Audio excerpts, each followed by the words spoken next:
sociales en la Argentina hoy están en la mira. Esa es la tapa número 1 del programa de Maxi Montenegro esta noche aquí en A24. Bienvenidos a todos a las 20:03. Vamos a estar hablando de este escándalo que crece contra algunos dirigentes sociales, gente de terceras líneas, de cuarta línea. Hoy algunos líderes sociales salieron a defenderse. No son inventos, son delitos graves, dijo el fiscal, pero Beliboni admitió que puede haber algún que otro caso de extorsión. En instantes, Martín Angulo, con todo el expediente en la mano, de un escándalo que para algunos era un secreto a voces hace muchos años, porque todos sospechábamos de que había gente que llegaba a las manifestaciones y que se las arriaba, si se me permite la palabra, para estar allí cortando una calle, cortando una avenida. Ahora, ¿puede ser que a estas personas se los extorsionara con un plato de comida? ¿Puede ser tan bajo o tan baja la moneda de cambio para constituir un nuevo modo de esclavitud? Así lo llamó Nicolás Pose, el jefe de gabinete hoy en el Senado, que es un hombre al que le conocimos la voz después de 150 días, que estuvo en el Senado y es la tapa número 2, de este día. Nicolás Pose hoy en el Senado dijo, es una nueva forma de esclavitud, esquema de esclavitud moderna. Anoche yo en A24 hablé de reducción a la servidumbre. Para mí, si a vos te dicen, si no vas a una marcha, si no vas a una manifestación, no comés, es una manera de esclavitud. Lo dijimos anoche acá en el programa de 6 de 18 a 20, en Para que sepas. Se lo pregunté a Soto, que es el abogado, es el nexo del Ministerio de Seguridad con la Justicia, que me admitió que es muy probable que esto se investigue como reducción a la servidumbre. Y hoy, para linkear esto con el tema de los comedores, que es fundamental, los comedores fantasmas, que es nuestra tercera etapa, viene uno de los 3 ministros que comandó Desarrollo Social. Para mí, el exfuncionario que más sabe sobre pobres en Argentina. Daniel Arroyo está con nosotros acá. Daniel Arroyo, como Tolosa Paz, como Juanchi Zabaleta, son las personas que comandaban el Ministerio de Desarrollo Social en tiempos de Alberto Fernández. Arroyo nos va a contar cómo era la maniobra de enviar dinero a los comedores, cómo se manejaban los planes sociales. ¿Puede haber delito en esa línea, en esa trazabilidad? ¿Es verdad lo que detectó el gobierno o es una bomba de humo? Bueno, Arroyo a fondo con nosotros esta noche aquí para charlar con Martín Angulo, con Calvo, con Javier Calvo, el equipo habitual de Maxi Montenegro. Pero vamos a hablar también del presidente Milei, porque hoy otra vez Milei hizo un stand-up allí en el Hotel Alvear en el marco del CICIP, este prestigioso club de empresarios que integran el Círculo Rojo. Bueno, ahí dijo, ¿creen que baja por casualidad la inflación? Bueno, gastó a los economistas, lo gastó a Toto Caputo, lo trató de chanchito de yeso, porque dicen que hay que romperlo para sacarle unos pesos. Y quien habló a la salida muy filosamente fue el empresario Eduardo Urnequian, que dijo que Milei ponga las bolas para manejar el país, porque ustedes recuerdan que en el Yao Yao les dijo Milei a los empresarios que pongan las bolas para invertir. Hoy Urnequian le contestó a quien en algún momento fue el economista de sus empresas. Así que bueno, hoy aquí en el programa de Maxi Montenegro tenemos de todo. Y lo último, la inflación, 8.8% que celebra el gobierno. Hoy estamos en la cancha, porque vos seguramente vivís preocupado por los precios. Para vos, ¿bajaron los precios? ¿Para vos es un alivio este 8,8% o solamente es consuelo porque venimos de una inflación del 50%? ¿no? 65 acumulado, 289 interanual. Vamos a estar charlando en un autoservicio del conurbano, en la zona de Morón, con Fernando Sabore, que entiende de precios. Miren, acá tengo la lista medida por el INDEC. Miren, por ejemplo, hay alimentos como, por ejemplo, el vino, ¿no?, que integra la mesa, que aumentó entre un mes a otro 10,5. Por ejemplo, el agua sin gas aumentó 10,8. Digo, hay alimentos que estuvieron por arriba del índice general. 12,5 el pan de manteca de 200 gramos. 12,5 aumentó de un mes a otro. Digo, todavía hay precios locos en la República Argentina. Todavía hay precios desbocados. Todavía el mercado no está solucionando la historia, ¿eh? No está solucionando la historia. Muchachos, ¿cómo les va? ¿Cómo va? Buenas noches. ¿Todo bien? Sí, muy bien. Un día muy intenso. Intenso, ¿no? Muy intenso. Intenso porque la verdad es que hay varios temas y queremos agradecerle a Daniel Arroyo, que ha accedido a hablar con nosotros, con A24, con el programa de Maxi Montenegro. Daniel Arroyo está en una terna, no del Martín Fierro, está en una terna de 3 ministros que estuvieron en la gestión de Alberto Fernández, donde supuestamente se cometieron estos delitos que está investigando la justicia. Bienvenido, Daniel. Un gusto, buenas noches y un gran gusto. ¿Qué te impactó cuando escuchaste que el Ministerio de Petovelo anunciaba con bombos y platillos esta investigación que realmente es miserable, ¿no? Primero La comisión de delito estoy hablando, ¿no? Primero está claro que hubo delitos, porque cualquiera que escuche lo que decía un dirigente, andá, vení, tomá, te doy, no te doy, es evidente que acá hay un delito y es evidente que hay que investigar, y me parece bien que el Estado sea querellante aparte. Yo creo que eso está bien, básicamente. A ver, Martín, creo que tenemos una serie de datos sobre los comedores fantasmas. Sí. A ver, ¿qué es lo que ocurrió? El lunes, Capital Humano presentó una denuncia en los tribunales de Comodoro Pi en la que plantea que después de una auditoría que hizo sobre principalmente los últimos 4 años de la gestión de Alberto Fernández, se encontró una serie de irregularidades respecto de los comedores y de los merenderos que están a cargo de recibir la ayuda social que mandaba el gobierno nacional. ¿Cuáles son esas irregularidades? Las estamos viendo en pantalla. Capital Humano dice que la auditoría que hicieron arrojó que el 32% de estos comedores no funciona más. Que estaba registrado, pero que en la realidad no estaba funcionando. Y seguían recibiendo alimentos.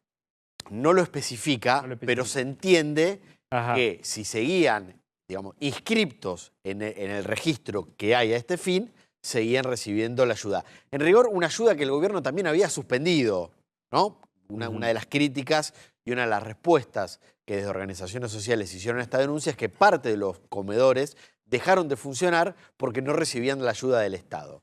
También Capital Humano dice que el 25% de los comedores registrados no coinciden sus datos con los datos reales.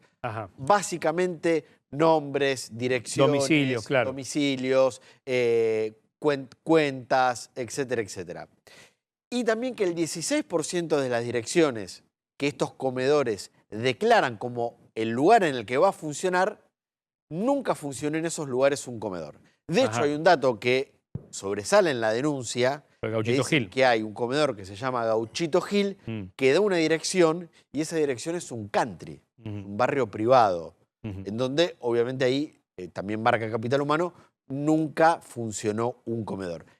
Esta denuncia, te cierro con esto, se presentó el lunes, quedó a cargo del juez federal Ariel Lijo y del fiscal Ramiro González.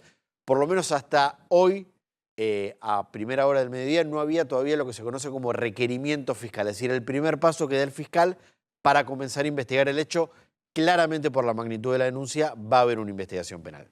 ¿Se le puede escapar a un ministro de Desarrollo Social que maneja una caja enorme en medio de los problemas que tiene la Argentina hace muchos años?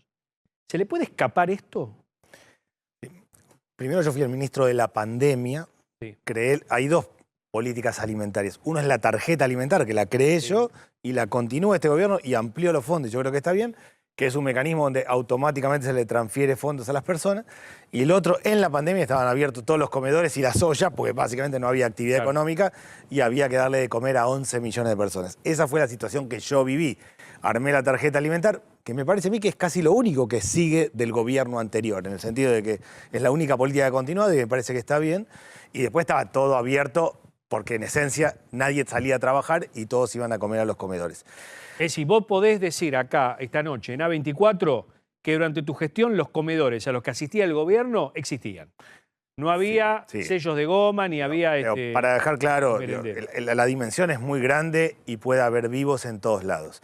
Pero en la pandemia lo que era evidente que no solo había comedores, sino había ollas. Nosotros, con el temor que teníamos de que la gente circulara, había ollas populares. Es decir, que se te puede escapar que el alimento llegue, Daniel, a un lugar de un aprovechador.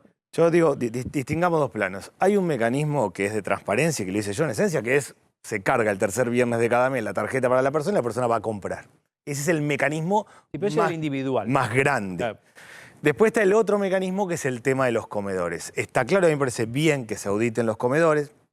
Creo que sería bueno tratar de identificar cuáles son los que no han funcionado, de cuáles son los que cerraron porque no tienen alimentos. O sea, porque hace varios meses ya que no se transfieren alimentos, pero en términos generales, por lo menos en la etapa que estuve yo, lo que veo es, había 11 millones de personas recibiendo asistencia alimentaria y comedores, merenderos, más tarjeta alimentaria. ¿Qué creo yo que hay que hacer? Fortalecer la tarjeta alimentaria, que finalmente es lo que está haciendo este gobierno, y que los comedores queden como espacios más reducidos, sobre todo para chicos, en mi opinión, que tengan apoyo escolar, que tengan otro tipo de apoyos, además de la asistencia, sobre todo en términos de lácteos y comida básica. Pero, Daniel, perdón, sí. ¿Cómo se controlaban los comedores? En tu momento, en mi momento, digo, en mi momento y antes de mi momento y en el conjunto, hay un conjunto de comedores que se hace un relevamiento periódico y entiendo que el gobierno ha hecho un nuevo relevamiento periódico de lo que se venía haciendo y básicamente lo que se controlaba era la existencia del comedor y en esencia lo que yo hice es tomé una muestra, yo lo que hacía es controlar peso y talla, tomamos una muestra de los comedores, hacíamos un control de peso y talla, porque el tema no es solo que llegue la comida, sino qué tipo de comida. Mi temor es que vayamos a una generación de chicos petizos y obesos, o sea, que se coman mucho fideo, harina, arroz, polenta, poca leche, carne, frutas y verduras, y por eso hacíamos un relevamiento 2001. De muestra. 2001. Dicen que los chicos de 2001... Claro, lo que yo creo, en mi opinión, en esencia hay un problema de hambre en la Argentina, un problema de malnutrición, pero el grave problema es malnutrición infantil. Que nosotros comamos mal es un problema relativo porque tenemos la estructura ósea desarrollada del intelecto. Que un nene o una nena coma mal no desarrolla peso y talla, no aprende en la escuela, no logra concentrarse. En eso se ha hecho una muestra, y yo espero que se siga, y la verdad que está bien, para identificar, hacer cada 6 meses, controlar peso y talla y ver en qué situación está. Lo que no quiere decir que no haya que identificar denuncias y claramente atender las situaciones. Lo que llama la atención, o por lo menos lo que nosotros no sabemos, y vos nos lo podés explicar bien, es que cuando surgen este tipo de investigaciones, este tipo de denuncias, uno puede decir... Pero ¿cómo? ¿No se controlaban si los comedores estaban, no estaban? ¿Quién estaba a cargo? ¿Si recibían el alimento, si no recibía alimento? ¿Si les mandaban plata, si no les mandaban plata? Supuestamente el Ministerio de Desarrollo Social a lo largo de todos estos años, no solamente durante el gobierno de Alberto Fernández, sino también durante el gobierno de Macri, durante el gobierno de Cristina, etcétera, supuestamente había maneras de controlar o de auditar, ¿o no? Si hay maneras de controlar, yo puedo hablar de mi parte, que era en esencia la pandemia y que era muy distinto porque explotaron los comedores y básicamente las ollas populares. Teníamos las escuelas cerradas, entonces nos quedamos sin los comedores escolares, que es una parte, cuando habla todo el mundo de comedores, hay una parte que son comedores escolares, nos quedamos sin los comedores escolares y ahí donde vino todo el tema de las ollas populares y todas las dificultades que hubo para sostenerlo. En ese tiempo estaban abiertos todos, porque estábamos todos desesperados y preocupados. Lo que creo que seguramente, pero no lo puedo certificar, se han hecho controles posteriores. Lo que yo entiendo, en esencia, que es importante distinguir, y no tengo el dato, no tengo la información, es cuáles no han funcionado y cuáles están cerrados porque han dejado de recibir alimentos. Yo recorro los barrios hoy en día y hay muchos que no están funcionando o que se fusionan, uno atiende un día, otro atiende el otro, básicamente porque no están recibiendo alimentos. Vamos a escuchar al jefe de gabinete, Nicolás Posse, le hemos conocido la voz hoy en el Senado, que habló de esto y ahora pregunta Martín Angulo. A ver. En cuanto a los comedores, se aumentó un 75% los fondos destinados y se hizo una auditoría. También ha salido en los diarios en estos días lo que ha ocurrido con esas auditorías. Casi el 50% de los comedores no existían. Incluso en muchos casos presentaban direcciones donde nunca funcionó un comedor. y en otros casos donde los comedores habían funcionado mucho tiempo atrás. Es un porcentaje muy grande. Sí, entiendo que lo que está diciendo, Muy grande. entiendo yo que es el aumento de la tarjeta alimentaria. No sé, digo, pero entiendo que lo que está diciendo cuando dice de los comedores, básicamente el aumento que dieron en la tarjeta alimentaria. Sí. Martín, vos querías preguntar. Sí, no, Daniel, el gobierno lo que plantea en la denuncia, acá lo busqué para tenerlo específicamente, es que directamente ustedes no controlaron, que no hicieron ningún tipo de control sobre los comedores, y hay un textual que dice, no se encontraron en el ministerio actas de la gestión anterior respecto a controles sobre los comederos. La verdad no lo sé. Yo puedo, de vuelta, en la etapa que tuve yo, que era la pandemia, que los comedores estaban abiertos, es una obviedad porque recorríamos y estaban todos los medios todo el tiempo recorriendo los comedores y viendo la situación. Y de vuelta, sí, con las escuelas cerradas, se ampliaron y se armó un sistema que no existía, que era la vianda. Se cambió todo el sistema. Los comedores antes de la pandemia, la gente iba a comer al comedor. Esto cambió porque estábamos todos con barbijo, era una situación distinta. En ese proceso era evidente que estábamos atendiendo la pandemia. ¿Cómo se sostuvo después? La verdad que no lo sé. Yo seguramente creo que ha habido controles y ha habido muestras, no lo puedo decir, pero entiendo que ha pasado eso. Y entiendo que en todos los casos es bueno denunciar. Sí creo que es bueno entender hoy la situación, porque hay muchos comedores que no tienen comida. Hoy eso es evidente, no es una opinión, es un dato. Distinguir cuáles no están funcionando porque tienen problemas serios que no reciben comida y cuáles realmente no han funcionado, no corresponde y corresponde que sean denunciados a quienes corresponda. El otro escándalo es lo que hablábamos recién en el arranque, ¿no? A ver, yo creo que es una nueva forma de esclavitud esto de que no te dejen ir a la marcha y te saquen el plato de comida. O si no vas a la marcha te saquen o te priven de ese plato de comida. En este caso, ¿cómo fue durante tu gestión el tema del dinero a los grupos sociales? Usted entiende que estaba hablando del plan potenciar trabajo. Sí. La plata va a la persona y la Va a la persona persona. cobra directamente de una cuenta bancaria del Banco Nación. Ese es el esquema. Que alguien le diga te saco, vení, vos si no venís te saco, te pongo, te Es doy. de muy inferior, de No, capas y inferiores. es evidente que sucede porque las escuchas son como recontra evidentes, pero el modelo es la persona directamente recibe, tanto sea la tarjeta alimentaria, que es lo que hablamos antes, como el plan potenciar trabajo. Lo que tenía que hacer la persona, que ahora cambió, es contraprestar 4 horas en algún lugar. Y ese algún lugar puede ser un polo productivo, una organización social, una escuela, o hay muchos porteros de escuela, el sector privado, que son muy poquitos, o las iglesias. Eso es en general donde contrapresta la gente. Ahora el gobierno cambió el esquema, las personas no tienen que contraprestar 4 horas, una parte tiene que capacitarse y hacer cursos de capacitación, que entiendo que todavía no arrancaron, y otra parte va a ser acompañada más de asistencia, que estamos hablando de madres con muchos chicos. Pero en términos generales la persona cobra de manera directa, eso está claro. En tus recorridas por los barrios cuando eras ministro ahora, ¿te pasó que se te acercaba gente y te decía... Sí, de hecho yo armé una línea de denuncias. Me pasa, sí. Claramente, yo armé una línea de denuncias del ministerio y se siguió después. O sea que ahora lo que hizo el gobierno fue armar una línea de denuncias para las marchas. Nos armaba una línea de denuncias y se seguía cada caso. ¿Tenían denuncias? Teníamos denuncias claramente. ¿Y qué pasó? ¿Se judicializaron? Todos fueron... Primero se abría un acta administrativa y se modificaba la situación. Lo que yo creo... estábamos hablando siempre de casos muy puntuales. Sí. Digo, yo creo que hay que distinguir muy claramente la pandemia del resto. Este era un momento donde todos estaban tratando de sostener como pueden. Gran parte de las personas que están en potenciar trabajo son mujeres que están en los comedores, son mujeres que le ponen el cuerpo como pueden. Esa ha sido la situación en general. Yo creo que después se mantuvieron la línea de denuncias. Lo que hizo el gobierno ahora distinto, para mí, es denuncias sobre las marchas, no sobre alguien... Este mecanismo no te es nuevo, no te resulta nuevo. No, pero no lo inventé yo, venía de antes el tema de tener una línea de denuncia. No, el mecanismo de cómo extorsionaban a la gente. Estamos hablando de 1.200.000 personas que hoy casi están en programas sociales y que hay vivos en el medio, no hay duda. Y que quien extorsiona es un vivo, no hay duda, y que no hay duda que tiene que ser castigado. Eso no tengo duda. En ese sentido, para ese tipo de mecanismo, por tu experiencia, ¿contribuía, te ayudaba a que los movimientos sociales estuvieran representados en el Ministerio de Desarrollo Social o te lo empiojaba? A ver, yo de vuelta, mi tarea fue sostener la paz social y que estuvieran dirigentes sociales en el gobierno fue bueno en la pandemia. Era sostener la paz social. No pasó en otros países de América Latina. Yo hablaba por Zoom todo el tiempo con otros ministros de América Latina y veía lo que pasaba. Ustedes han visto las escenas de otros países. Eso no pasó en la Argentina. Se sostuvo la paz social. Que estuviéramos todos tirando para adelante era claro. Nosotros armamos un comité de crisis. Estaban los gobernadores de todos los partidos, los intendentes de todos los partidos, los movimientos sociales que estaban de acuerdo con el gobierno, los que no. Había tensión, discusiones, debate. Terminaba y cada uno se iba a su barrio a sostener la situación. Yo creo que en eso la colaboración de todos fue útil. Si después eso es útil o no para la gestión, será un debate. Pero en crisis, y la pandemia fue una flor de crisis, yo creo que estuvo bien. A ver, Martín, hay una placa para entender también los detalles de esta causa. Y creo que tenemos a Marijuán también. Sí, no sé qué querés... Vamos con la placa primero. Bueno, contamos la placa. A ver, después de los allanamientos que se hicieron el lunes, hubo una serie de novedades sobre cómo va a seguir la investigación judicial que tiene el juez federal Sebastián Casanero y el fiscal Gerardo Polchita. Primer tema importante que destacamos.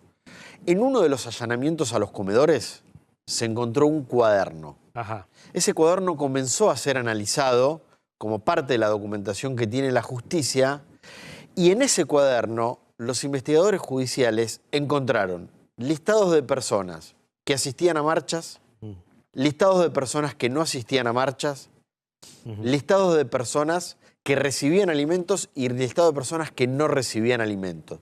¿Por qué esto es importante? Porque hay una primera hipótesis de que lo que las víctimas denunciaron y que lo que aportaron en los mensajes de WhatsApp se sigue corroborando con documentación hallada directamente en las organizaciones sociales. Por lo tanto, para los investigadores acá hay un elemento de lo primero que se está analizando importante para la causa judicial. Segundo punto, el juez inhibió los bienes de los 27 acusados, los 27 imputados que tiene el expediente. Esto significa que de aquellos bienes que están a nombre de estas personas no van a poder venderlos o utilizarlos de alguna forma para eventualmente esto quede en manos de la justicia si en el futuro hay condenas penales. Vamos a escuchar a Marijuán. ¿Te Dale, parece? escuchamos. Dale. Tenemos que procesar 3.000 denuncias, porque cada beneficiario de estos que no están en el país van a ser denunciados individualmente. Y obviamente se le va a preguntar a los funcionarios públicos de la ANSES y del organismo que corresponda, ¿por qué no detectaron esto? Tiene que haber un cruce inmediato, mes a mes, de la base de datos de la ANSES con la de Migraciones, para determinar que estas personas cobraron el beneficio por primera vez o tramitaron su beneficio y se fueron del país. No tengo yo ningún impedimento en si alguna persona intentara eludir la acción de la justicia dentro del ámbito del poder, dentro del ámbito del territorio nacional y fuera una última necesidad de pedir su detención, además del fraude por el fraude que ha cometido y que viene cometiendo hasta que se corte ese beneficio. Sí, yo entiendo, ahí no está hablando de planes acá está hablando de la PUAN. pensiones no contributivas. Está hablando de la PUAN acá. Que lo que determina la pensión no contributiva es que la persona tiene que estar en el país. La PUAN es esa pensión que te dan a los 65 años si no te das aporte. Yo entiendo que está hablando de la PUAN, pero también de otro conjunto de pensiones, que son las pensiones no contributivas, que en esencia son para los mayores de 70, para los que tienen 7 o más hijos, para las esto personas es otra con cosa, discapacidad. Esto no tiene que ver con lo... Y esa pensión, sí, lo que exige es que la persona viva en el lugar. Marijuán tiene la causa que presentó Victoria Tolosa Paz por la auditoría que se hizo en ese momento para investigar si los que recibían determinado beneficio cumplían todos los requisitos. Y en algunos casos se detectó, por ejemplo, que había gente que viajaba al exterior o que tenía no cumplía determinados requisitos. Esa es la investigación que tiene Marijuán. Bueno, recién lo vimos en el arranque. Hoy también fue un día donde, cumpliendo con el mandato constitucional, el jefe de gabinete fue a dar el reporte, ¿no? Allí al Senado. Sí, en teoría lo tiene que dar una vez al mes. Pose es la primera vez que lo da en 5 meses. La verdad, después de las soporíferas horas que estuvimos hoy viéndolo a Pose en el Senado, muy bien que vaya muy de vez en cuando, porque incluso cabeceaban hasta los senadores del oficialismo, de la Libertad Avanza, ¿no? Se pegaron una siestita y eso pues fue soporífero. Una de las cosas que nos hicieron despertar fue este momento de Pose hablando justamente de los piqueteros. Yo creo que ninguno de nosotros imaginaba lo que encontró la justicia esta semana en los allanamientos que realizaron. Un sistema de estructura piramidal tremendamente autoritario, donde la escala más baja de las 5, que ni siquiera merecía el nombre de beneficiario de plan, ya que el segundo nivel eran los beneficiarios comunes, el primer nivel era lista de espera, y esta gente ni siquiera tenía acceso a los comedores, que pagamos todos los argentinos a través de fondos del Estado recaudados en los impuestos.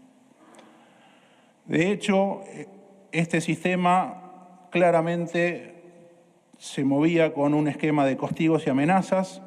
Entre los castigos se incluía la baja de categoría y volver a la categoría de lista de espera y volver a quedar fuera del sistema de alimentación. Por otro lado, mostraba una gran injusticia en su estructura, ya que en los niveles superiores se empezaban a cobrar 2, 3 o 4 planes por el solo hecho de ser una persona funcional a esa estructura de poder y de amedrentamiento. Como dije, uno de los castigos era volver a la lista de espera y no tener acceso a la comida. Y uno de los beneficios de los cargos superiores de la estructura era forzar a la gente de los niveles inferiores a vender comida que era entregada por el Estado y quedarse con la ganancia. Realmente muy parecido a un esquema de esclavitud moderna. Lamentable. Hay que decir algo. La Argentina tiene un 50% de gente afuera del sistema. 50% de gente afuera del sistema. Mucha gente que no come. No se pueden sacar los planes sociales, no se puede sacar la tarjeta alimentar, no se puede dejar de atender. El Estado no puede desaparecer como quiere, como es la intención del presidente Milei, de achicar el Estado y sacarlo de todos los órdenes. En este orden el Estado tiene que estar. Después está el clientelismo, que el clientelismo existió con todos los colores políticos, toda la vida. Digo, no por eso vamos a abolir el tema de los grupos sociales o el tema de los planes sociales. Digo, seguramente un miserable clientelismo un clientelar debe haber en algún lugar, en algún dirigente que se te escapa. Esto es como la corrupción. No, de eso, digo, algún funcionario corrupto vas a tener. de eso no aparece. No hay duda. Lo que yo creo que esto se resuelve universalizando. La única manera es que hay gente que quiera acceder y no accede, es que accedan todos. Para eso, en mi opinión, en la Argentina, que es el debate en América Latina, hay que hacer un ingreso universal ciudadano. Perfecto. Lo que pasa es que las organizaciones sociales deberían autodepurarse. Hoy, ayúdame Martín, vos que manejás el expediente, hoy leí que hay varios dirigentes que ya están apuntados, inclusive gente que a lo mejor era colaboradora de las principales líneas del Polo Obrero, que oficiaban de voceros, que están objetados por toda esta historia. ¿no? ¿No? Los imputados son 27. 27, claro, pero digo, nombres de gente que eran hasta segundo o terceras líneas. Sí, tenés de todo. Sí, inclusive hasta es difícil catalogarle o ponerle un rol dentro de la organización. Pero digo, si estaba en eso, pero hay que echarlo de la organización. Se tienen que ir. Bueno, yo con eso coincido absolutamente y aparte creo que claramente quien hace una actitud perversa tiene que pagar por eso. Ahora, la solución a esto, que no haya un vivo en el medio, es que no haya nadie en el medio. La forma de que no haya nadie en el medio es que sea universal, que sea de acceso directo, como es la asignación universal por hijo. Una persona tiene un hijo, si tiene trabajo formal cobra directamente la asignación familiar, si no la asignación universal por hijo, automáticamente... Y uno no está diciendo que está mal que marchen o que corten una calle. No, está claro. Si quieren cortar una calle, que corten una calle. Yo lo que te digo es que no arríen a la gente como el ganado. Coincido Daniel, absolutamente. esto que estás planteando lo dicen funcionarios y dirigentes de todos los partidos políticos. Sí. Sin embargo, no se lleva a la realidad. No, además, no solo... también parece difícil cuando muchos dirigentes de organizaciones sociales también son funcionarios públicos. Pero por eso, a ver, yo creo que para mí América Latina y Argentina van a un ingreso universal ciudadano en los próximos años, gobierne quien gobierne. Estoy convencido de eso y que eso no solo termina con la intermediación, sino atiende al 50% de pobreza. Eso es así y es un debate en América Latina. Eso resolvería cualquier tipo de intermediación de cualquier tipo. En el medio, quien es un vivo y que hace cualquier cosa tiene que ser castigado. Ahora, lo que yo creo en esencia que el problema central de Argentina es que hay un montón de gente peleando a ver si consigue algo. Que ese algo son 78.000 pesos, que es el programa Potenciar Trabajo. Para una familia, para no ser pobre, necesita 830.000 pesos. Estamos hablando de un plan social que es 78.000 pesos. Eso marca el nivel de desesperación. ¿Por qué la gente busca acceder a un plan social, en mi opinión? Porque eso le mensualiza la cabeza. Sabe que el día 5 va a cobrar, no le alcanza 78.000. La pelea está en el 25 del mes anterior, va a la pelea, la tiene difícil, llega al 5, cobra y tiene como un mojón. Y esa es la gran desesperación de mucha gente. Para mí, la manera de resolverlo es o generando masivamente trabajo, que no parece ser esa la situación, porque en términos prácticos se está perdiendo trabajo. O sea, para que los sectores pobres trabajen, hace falta funcionar la construcción, el textil, la producción de elementos, el cuidado de personas y el reciclado. Sectores que están perdiendo trabajadores, no incorporando. El otro mecanismo para mí, y yo creo que vamos a ir a eso, independientemente de quién gobierne, es un ingreso universal ciudadano. El gobierno no tiene presupuesto para eso, no lo tenían los gobiernos anteriores, se puede entrar por etapas, pero yo sugeriría ir por ahí.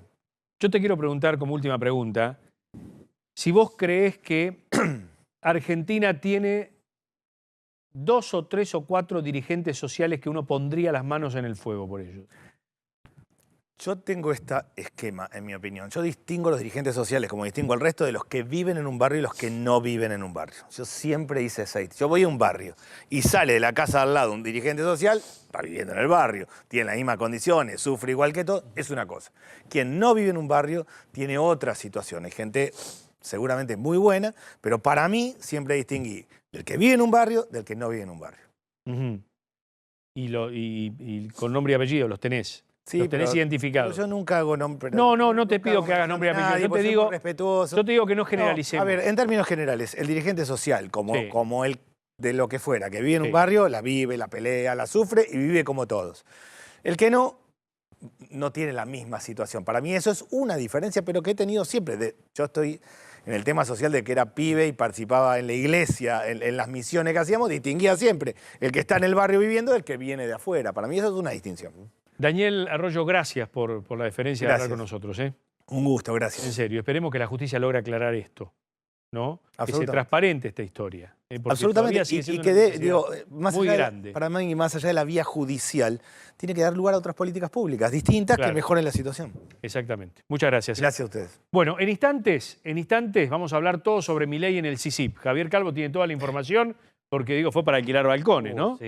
Sí, ¿no? segunda función. Después de la de Fundación Libertad, llegó la segunda función del show de Milei. El show de Milei, ahí está. Y en un ratito nada más vamos a hablar de precios, vamos a hablar de precios de productos, vamos a ir a la góndola. ¿Sí? ¿Cómo es esto? 8,8% de inflación, deflación en algunos alimentos y vos tenés todavía la sensación de que hay alimentos que no bajan en la Argentina. Bueno, vamos a hablar con, para mí, el que más sabe de precios de productos. Bueno, aquí estamos. Le habíamos prometido la visita de Milei al círculo del CICIP, al club del CICIP en el Hotel Alvear. ¿Qué pasó? ¿Hizo un stand-up? Sí, un poco como la continuidad de lo que había hecho en la famosa cena de la Fundación Libertad, donde se mofó de economistas, ¿no? Hizo imitaciones. Bueno, algo que quedó para la posteridad. Bueno, hoy hubo segunda función de stand-up, también, no es casualidad donde lo hace, frente, también como en aquella noche de la Fundación Libertad, la audiencia es el Círculo Rojo. El Círculo Rojo que lo invita, lo cobija, lo abraza y Milei les dice cosas como estas. A ver. Ajuste fiscal no más grande de la historia argentina, sino de la historia de la humanidad. Es decir, cosa que lo reconocen en todo el mundo, menos acá. Porque la calidad del ajuste no es óptima. Le voy a decir algo. No, porque tiene mucho de licuadora y poco de... y tiene tijerita. Yo le digo, digamos, o sea, primero, digamos, hemos recortado la obra pública, le hicimos cero, recortamos las transferencias discrecionales, no paramos de cortar choreos, digamos, llevamos la estructura del Estado a la mitad. No, pero es tijerita. ¿Qué tijerita? Estamos, digamos, recomponiendo tarifas, pero es tijerita. Los que decían que encima no se podía ajustar más que un punto. Y después les digo algo. Cuando la licuadora se convierte en permanente, es motosierra también. Es decir, digamos, a Toto, digamos, lo voy a llamar chanchito de yeso. Para sacarle un mango hay que romperlo todo, lo cual lo avalo. Y es un irrompible.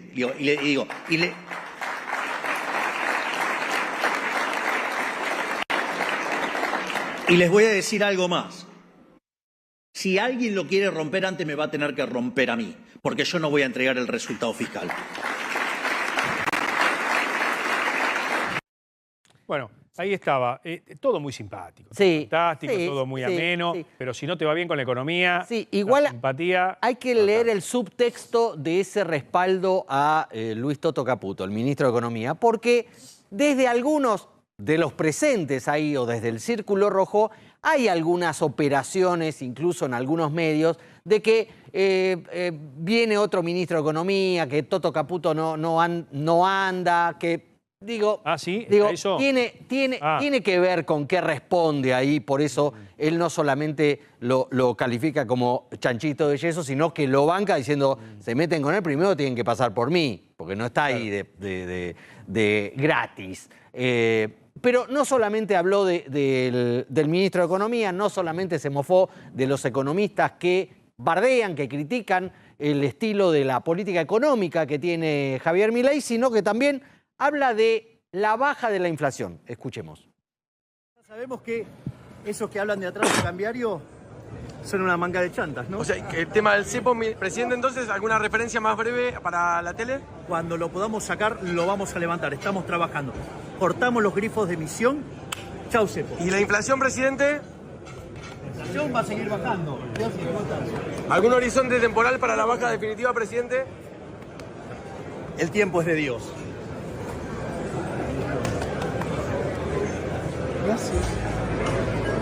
Bueno, todo un personaje, pero insisto con esto, digo... Dejó la inflación en manos de Dios. Sí.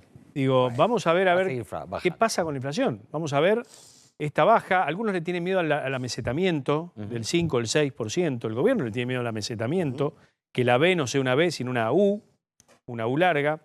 ¿Quedó algo más de este foro? ¿Lo tenemos al empresario? ¿A Milei hablando por inflación? Sí, tenemos ahí ante los empresarios. Acá fue ante un periodista. Ajá. Pero lo tenemos también hablándoles a los empresarios por la inflación. De hecho, digamos, la más común es, digamos, de hecho la de Fiel, digamos, dio 1,7. Es decir, que está ocurriendo. Lo que pasa es que los que le pifiaron, es más fácil decir que no hay plan de estabilización. La pregunta es, si no hay plan de estabilización, ¿qué creen? ¿Que baja de casualidad la inflación? Digo, es verdaderamente insultante, digamos, para alguien que piense 2 minutos las cosas que están diciendo. Como verán, digamos, hoy vine un poquito más sangriento que lo de costumbre. Igual tengo... Bueno, a ver, lo adelantamos recién. Sí. Hubo un empresario... Sí. ¿No? De confianza. Rojo, de confianza. Fue empleador durante mucho tiempo. Totalmente, totalmente. Que le respondió a algo que él había dicho en otro evento empresarial, en el Yao Yao, donde Ornequian no estuvo, pero se enteró de que habían hablado. Y le preguntaron por lo que había dicho y esto respondió Ornequian, su ex jefe. Yao le pidió a los empresarios que se pongan las bolas y que inviertan. Decir al presidente que se ponga las bolas y dirija al país. Que se ponga las bolas y que dirige el país el presidente. Que él me pide a mí que yo invierta, decir que yo digo que él se ponga la bola y invierta. Me imagino que lo va a escuchar. Pero escuche que no me importa. Lo va a escuchar. Rotundo, lo va a escuchar. rotundo, mañana Lo esto va a estar en los diarios. Tranquilo que lo va a escuchar. Bueno, a ver, volvemos al tema de la inflación. Duro comunicado de la CGT, de la Dirección de Educación. Dice, la delicada situación planteada por una imposición gremial de defender fuertemente nuestros derechos estrictamente alimentarios, el gobierno debe poner el eje en las instituciones. A ver, el tema de la canasta básica está cuestionando la CGT, ¿no? Lo que significa la canasta básica. Para 4 personas, 828.000 pesos dio ayer la canasta básica. Para no ser Atenti con pobre. esto, ¿no? Un duro comunicado hoy también, ahí está, de la Central Obrera, que lo firma la Dirección de Educación de la Central Obrera, ¿no?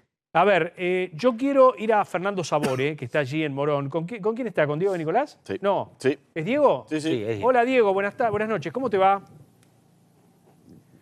Hola, ¿cómo estás, Mariano? Buenas noches. Sí, porque acá en el negocio de proximidad, sobre todo, es donde se ve cómo está la inflación, a ver cómo están los precios, a ver si bajaron, si hay algunos que están iguales, otros subieron un poquito.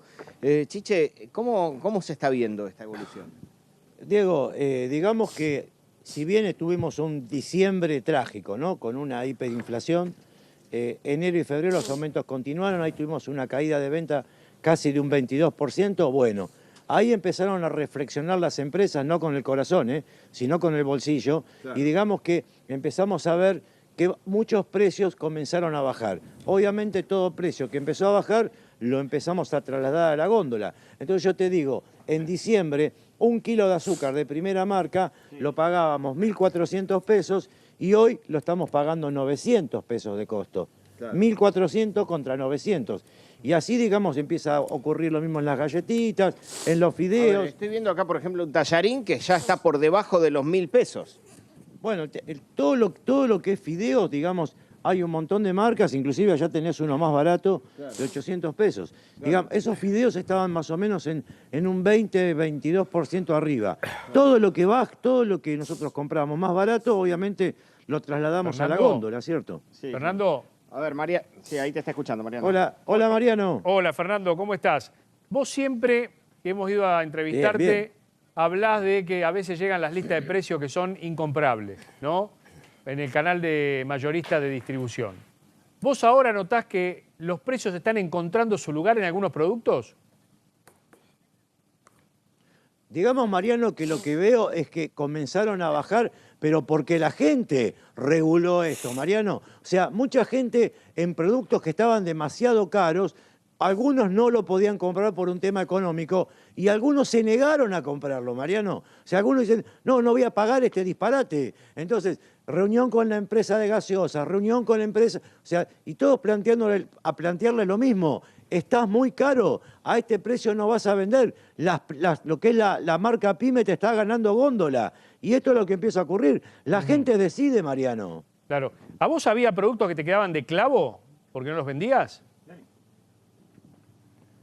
No, digamos que esto ya lo habíamos visto en el mes de diciembre. Sabíamos que enero y la caída de venta era importante, ¿cierto? Entonces lo que planteamos nosotros a nuestros colegas, no compren más de lo que van a vender porque la mercadería se va a vencer, la fecha de vencimiento corre y esto es lo que le ocurrió, hacé memoria Mariano, hace un mes atrás a los mayoristas y a los hipermercados que pusieron ofertas con mercadería que le quedaban 7 días de vida.